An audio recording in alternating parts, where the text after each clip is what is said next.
system, which at some point in time, you know, with globalization and whatever, it became impossible. And certainly all those things had to be put aside for a new evolving system to occur. So right now, what happens is, once a gentleman and a lady, after some period of courting, decide that they can move together as a family, they inform both families.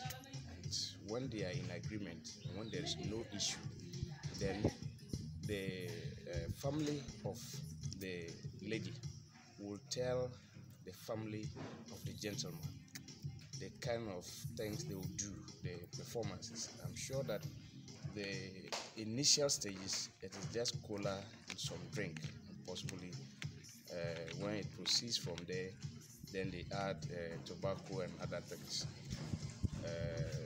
Right now, there's what we call cultural assimilation, where the kind of people we're closer to, not all Bimobas, but you know, we are now closer to Kusasis, to Mamprisis and other tribes, and the kind of things they do, that sometimes others feel like, well, I married a Kusasi and this was what I did. So if my daughter is going to be married to a Kusasi, this is what I also do. So you come, sometimes you see some difference.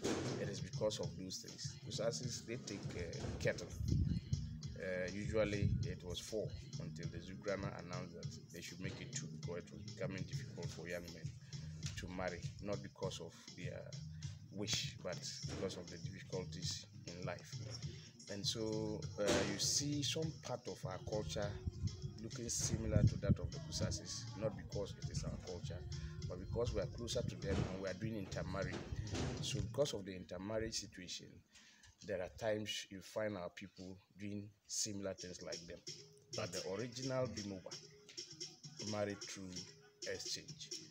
And today, even though that is not highlighted like it used to be, it still happens in a way. For example, if I'm interested in the cameraman's sister and there's agreement and we are married, they will not normally ask for anything.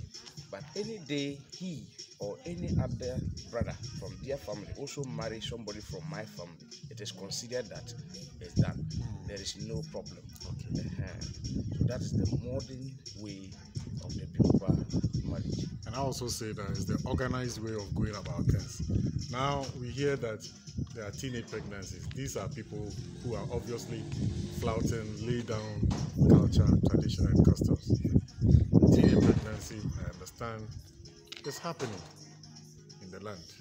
Not only here, but elsewhere within this catchment area. It means that they are not going through the proper channels, and therefore it's a fly in the face of, let me say, civilized regulations. What do you say to that? Thank you very much. You see, of late, when these communities are developing, they develop with problems. Like you are talking about teenage pregnancy. That's an unapproved or unaccepted way of marriage. Even though it does happen in some cases, it is something everybody excuse, everybody frowns upon. We don't think that it is the right way. But as for the youth, sometimes there are so many things they are involved in, and before you know, that accident would have occurred. I call it accident. That is not the normal method of marriage. That is accident. Okay. Yeah. Let's end there.